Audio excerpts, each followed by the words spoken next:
মা আমি তোমাকে কিছু দেখাতে চাই, কিন্তু তুমি কোনো কথা বলবে না। কিন্তু মা, কি হয়েছে? কিছু না, তুমি শুধু চুপচাপ দেখো।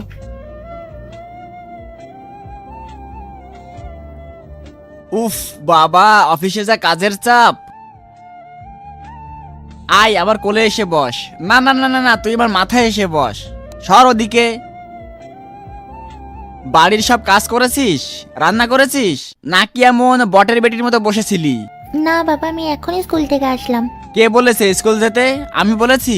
এত পড়াশোনা করে কি হবে, সেই তো পরের বাড়ি গিয়ে খুন্তি নাটে হবে। তাই বলছি যাও, গিয়ে বাবার জন্য রান্না করে নিয়ে এসো, আর বাড়ির সমস্ত কাজ করবা। যাও। বাবা তুমি কিন্তু আমার সাথে ঠিক করছো না। কোন দিন দেখবে আমি মাকে সব বলে দেবো, তারপর দেখবে মা তোমাকে ছেড়ে দেবে। ও বাবা, আমার তো খুব ভয় করছে। না মা, এরকম কাজ করতে নেই। মাকে কিচ্ছু বলো না। হ্যাঁ, তুই কি ভাবছিস তোর মা তোর সব কথা বিশ্বাস করবে? তোর মা না আমার কথায় উঠে বসে। যা গিয়ে খাবার বানা। বাবা আমি তো তোমাকে বললাম আমি সবে স্কুল থেকে আসলাম। চ। ঠিক আছে বাবা, আমি বাসন মেজে দেবো, আমি খাবারও বানিয়ে দেবো।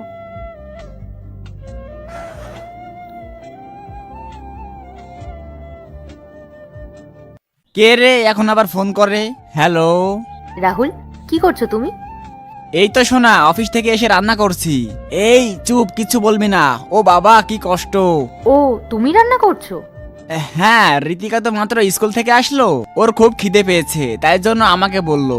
এরপরে কি হয় সেটা দেখার আগে মায়ের কাছে 10 টাকা চাইলে 20 টাকা দেয়, একটা রুটি চাইলে 2টা রুটি দেয়। সেই মাকে যদি ভালোবেসে থাকো তাহলে ভিডিওটিতে লাইক করে চ্যানেলটি সাবস্ক্রাইব করো, আর কমেন্টে আই লাভ ইউ মা লেখো।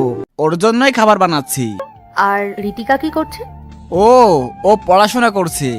এ বাবা, তাহলে তো তোমার অনেক খাটনি হয়ে যাচ্ছে, সব কাজ তো তোমাকেই করতে হচ্ছে।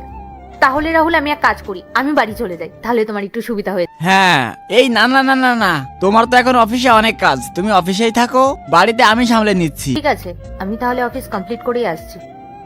আর এরপরে কি হয় পার্ট 2 দেখতে চাইলে কমেন্ট করো।